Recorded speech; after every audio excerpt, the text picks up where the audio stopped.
अस्सलाम वालेकुम एवरीवन। आज हम हेयर ट्रांसप्लांट के बारे में आपको तफसीलन आगाह करेंगे।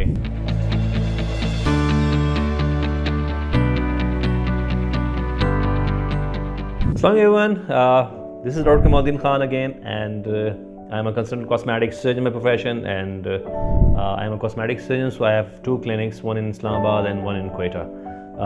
आज की वीडियो हमारी हेयर ट्रांसप्लांट के बारे में तफसीली आगाही है आपके लिए कि हेयर ट्रांसप्लांट होता क्या है, इसके क्या मेथड्स हैं, आपको हेयर ट्रांसप्लांट किस बंदे से कराना चाहिए, आपको उसकी क्या क्वालिटीज़ हों जो आप चूज़ करें कि आप this would be my surgeon.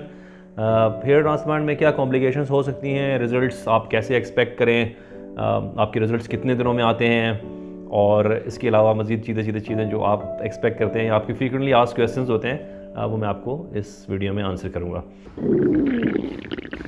लगता है बाजार के खाने बहुत खाते हो। जी डॉक्टर साहब, मैं ये मेडिसिन प्रिस्क्राइब कर रहा हूँ, वो आप ले लेना। अब कोई भी मसला हो तो मरहम से डॉक्टर की ऑनलाइन कंसल्टेशन बुक करो, क्योंकि डॉक्टर से बात होगी अब घर पर।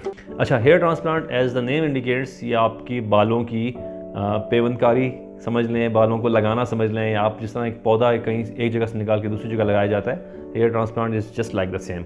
आपके बैक ऑफ हेड से, क्योंकि यहाँ पे आप कितने भी गंजे हों, आपकी बैक ऑफ हेड पे बाल होते हैं, यहाँ से लेके बाल आगे ट्रांसफ़र किए जाते हैं, और इसके दो मेथड्स होते हैं। एक स्ट्रिप मेथड जिसमें आपकी पूरी की पूरी पट्टी काटी जाती है और वहाँ पे फिर सिलाई की जाती है, पीछे से स्टिचेस लगते हैं, और उस पट्टी से फिर फर्दर हम बाल निकाल के एक एक करके बाल आगे लगाते हैं। दूसरा मेथड जो निस्बतन नया है, लेटेस्ट है, वो FUE है, फॉलिक्यूलर यूनिट एक्सट्रैक्शन।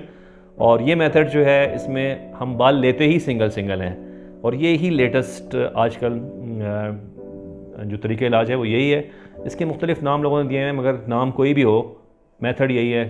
चाहे आप तुर्की चले जाएँ, चाहे आप पाकिस्तान में कराएँ, या चाहे अमेरिका में कराएँ, मेथड इज़ द सेम। लोगों ने मार्केटिंग पॉइंट ऑफ व्यू से उसको मुख्तलिफ नाम दिए हैं, जिस तरह ISFUE, या मैं माइक्रो इंजेक्टर से करता हूँ, या मैं किसी और चीज़ से करता हूँ, मगर hair transplant as such technique same है। आप माइक्रो इंजेक्टर से लगाएँ, या आप ISFUE करें, या आप फोर्सेप्स से लगाएं, method is the same, results are equally good. तो किसी भी फैंसी नेम से आप अट्रैक्ट ना हो, FUE सेम है। अच्छा, ये तो दो मेथड्स हो गए। इसके बाद रिजल्ट्स दोनों मेथड्स के इक्वली गुड हैं। मैं प्रेफर FUE करता हूँ इस वजह से, क्योंकि उसमें कभी आप उम्रे या हज पे जाते हैं तो पीछे वो लाइन, एक गंदी सी लाइन नज़र नहीं आती, उसमें पता नहीं चलता कि आपने हेयर ट्रांसप्लांट किया हुआ है, तो वो मेथड प्रेफरेबल है। अच्छा, सेकेंडली रिजल्ट्स कब आते हैं? रिजल्ट्स फ़ौरन नहीं आते। ये कोई रोबोटिक साइंस नहीं है, कोई जादू नहीं है कि आपने एकदम किया और बाल आपने लगाया और बाल एकदम से उगना शुरू हो गए। ये इसी तरह है कि जैसे आप कोई पौधा लगाते हैं तो इनिशियली वो पौधा मुरझा सकता है और उसकी जड़ वहाँ रहती है। बाल जो आप लगाएंगे वो बाल एक दफ़ा गिरेगा, उसके बाद उसकी जड़ रह जाएगी और 3 मंथ्स के बाद वो उगना शुरू होगा। तो इसके रिज़ल्ट्स आप कम से कम 1 साल का ड्यूरेशन होता है जिसमें आप मैक्सिमम रिज़ल्ट्स एक्सपेक्ट कर सकते हैं। आपके रिज़ल्ट्स 1-2 दिन या 2-3 महीने में नहीं आएंगे, इसको टाइम लगेगा। हेयर ट्रांसप्लांट की कॉम्प्लिकेशंस जो है, अगर कोई बंदा शराब नोशी करता है, या ड्रिंकर है, या कोई हैवी स्मोकर है, तो उस सूरत में आपके फ्रंट एरिया पे, जहाँ पे आप साइड्स बनाते हैं, वो एरिया नेक्रोज हो सकता है। जिस तरह आपने कभी कभी वीडियो में किसी जगह पे देखा हो कि आगे का एरिया नेक्रोज हो गया और कॉम्प्लिकेशंस हो गई, तो वो उसमें सर्जन का हरगिज़ कसूर नहीं होता।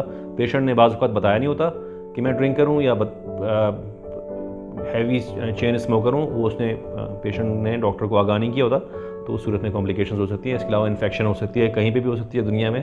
ये दोनों कॉम्प्लिकेशंस ज़्यादा कॉमन है। और एक फॉलिकुलाइटिस है कि छोटे छोटे दाने आपके सर के पीछे निकलते हैं और वो काबिल इलाज हैं।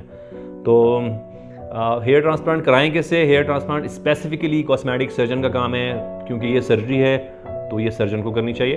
इसके अलावा आप एक्सपीरियंस देख सकते हैं आप कि उसके इंस्टाग्राम पेज पे या फेसबुक पेज पे उसने कितनी सर्जरीज की हुई हैं, वो आपको एक थोड़ा सा क्लू दे देता है कि आपने किस सर्जन से करानी है। मगर स्पेसिफिकली आई वुड से कि ये कॉस्मेटिक सर्जन का काम है।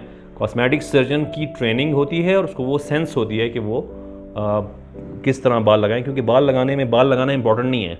सबसे ज़्यादा इंपॉर्टेंट ये है कि वो किस एंगल से लगा हुआ है, क्योंकि अगर वो उसके एंगल डिस्टर्ब होंगे तो आपके बाल ऐसा लगेगा जैसे झाड़ियाँ उगी हुई हैं, वो बाल नहीं लगेंगे।